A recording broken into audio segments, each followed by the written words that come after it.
maybe talk about the Bulls to start out. Ob, does that sound good? Yeah, let's start with the Bulls. Let's see what that's they actually did something for the first time in God knows like 7 years this offseason. We've been talking about they needed to make like a really big move, big trade, since 2015, even 2016, when they got Wade and Rondo.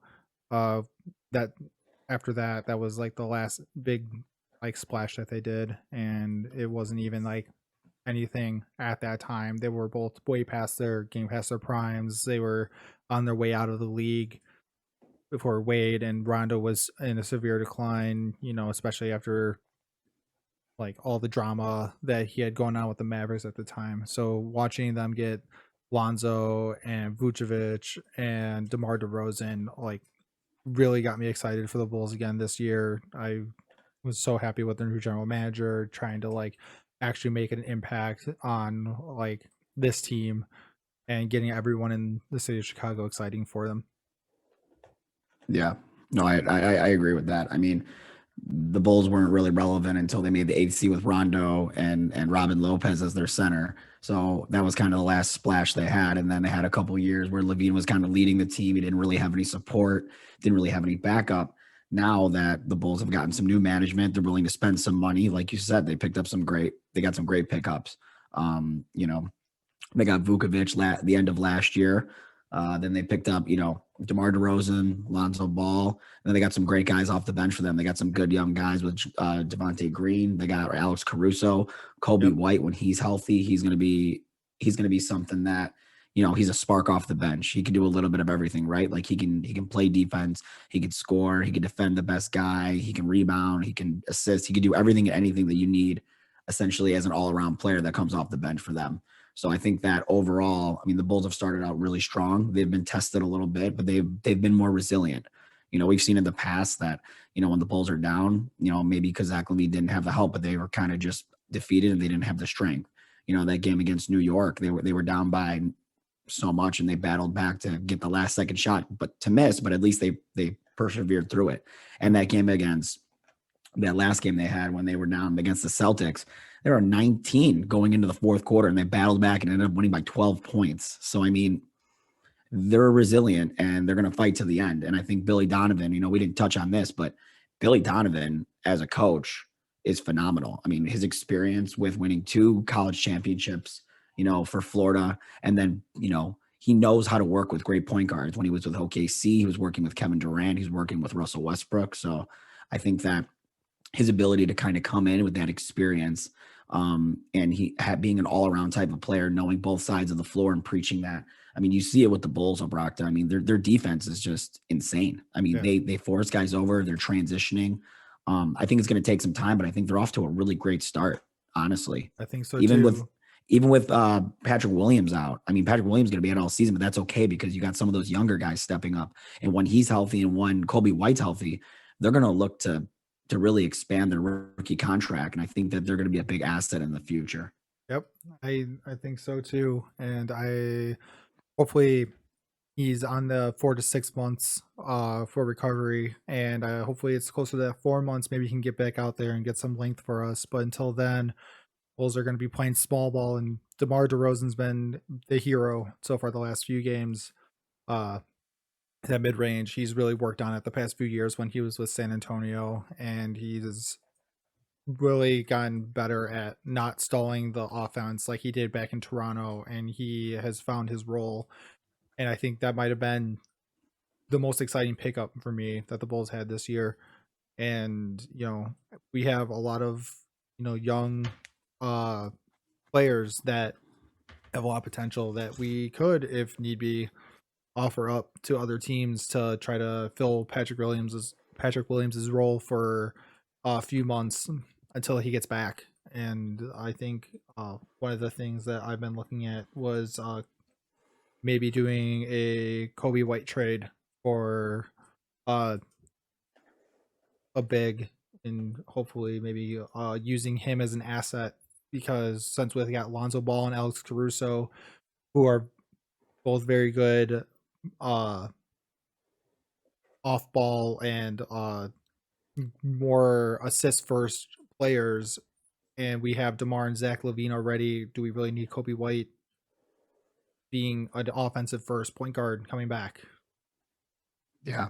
I mean, it's a couple things, right? I mean, you look at the Bulls right now, and right now they're a little short in the center department. They really need somebody to kind of come in and be that shot blocker and that rebounder. Right now, Vukovic is playing a lot of minutes for them.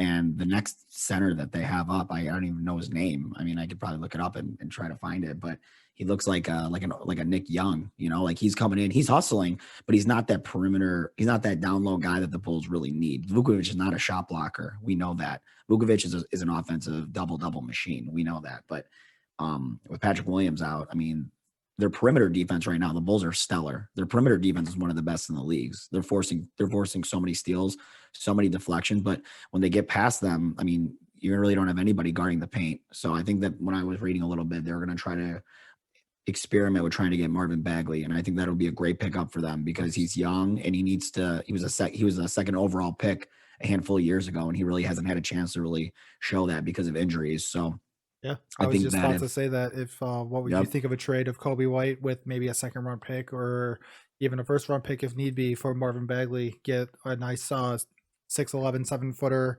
to help stop up the paint and for Vucevic, and he's out on the bench. And then you're not relying on Javante Green as great of a hustler as he's been.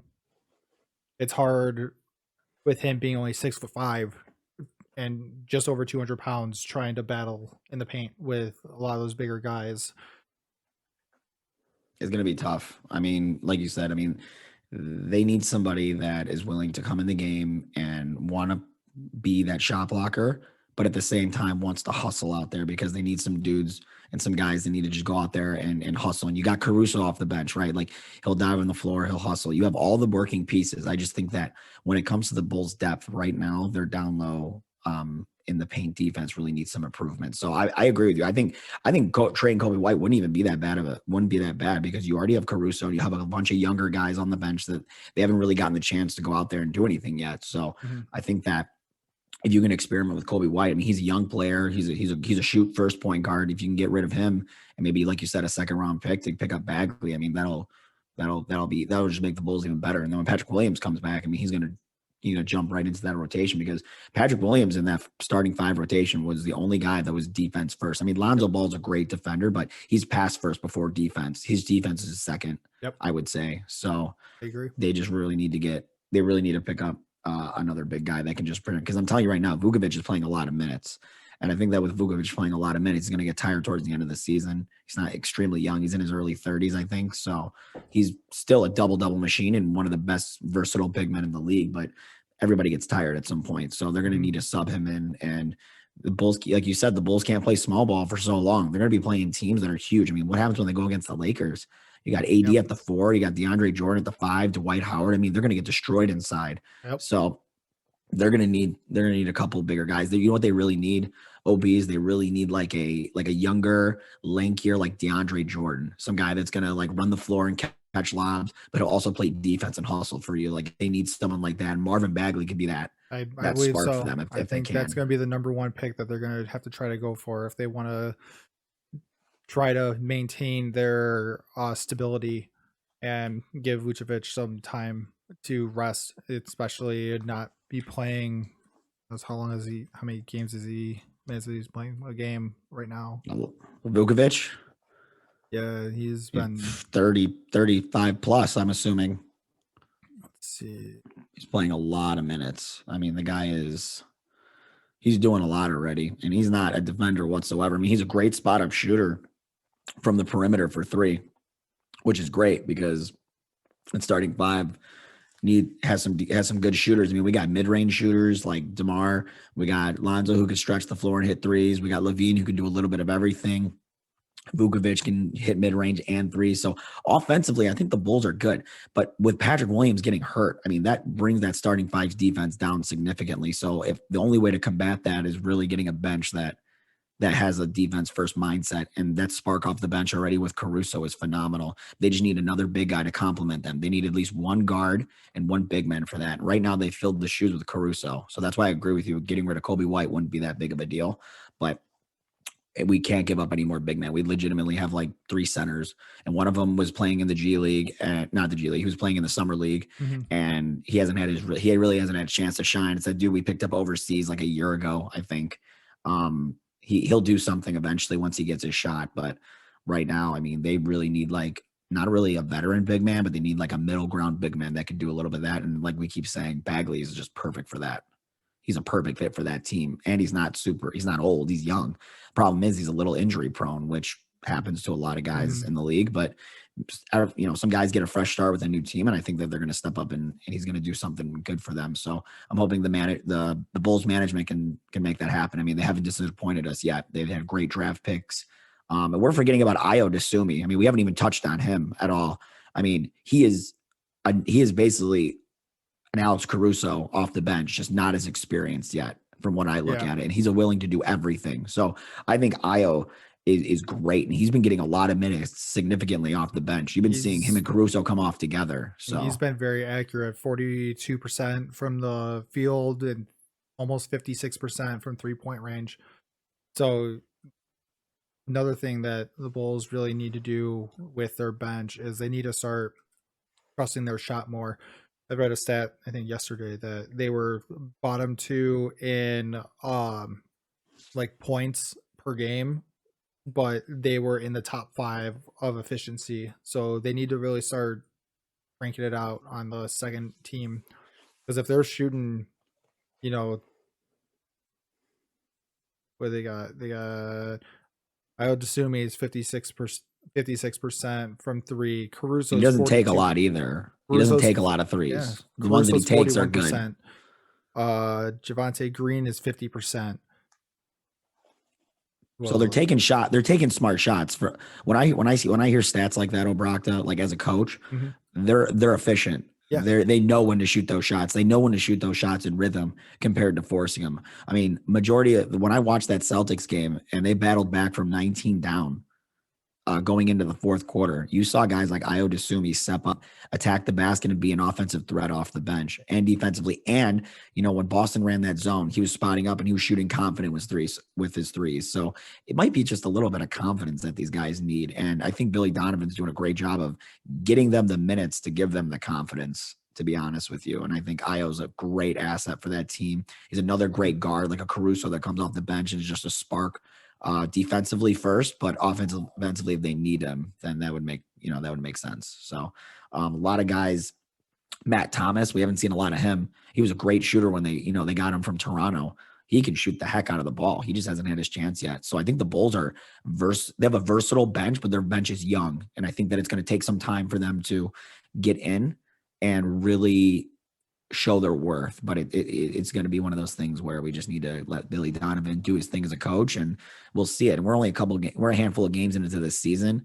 I mean, besides that Philly game yesterday, which was brutal, or 2 days ago, the Philly game 2 days ago, and they still battled back. They're playing too much hero ball in the fourth quarter. They need to they need to be more confident, and they need to be moving the ball and scoring like that throughout the whole game. If they can do it, they can outscore people by what?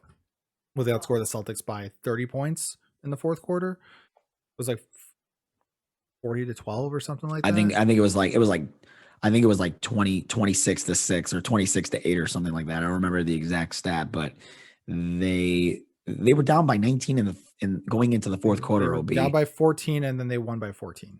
That's insane. They literally, I think I was reading a stat. Right. Yeah. And I think I was reading it too, that the Celtics had a 97% chance to win that game.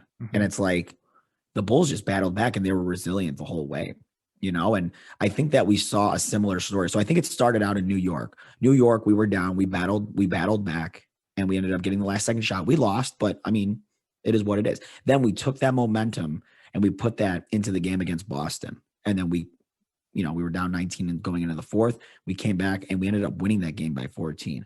Then it was a similar story against the Celtics. I'm not the Celtics, sorry, against the Sixers. And we were battling back and forth and whatever. DeMar DeRozan was doing his thing.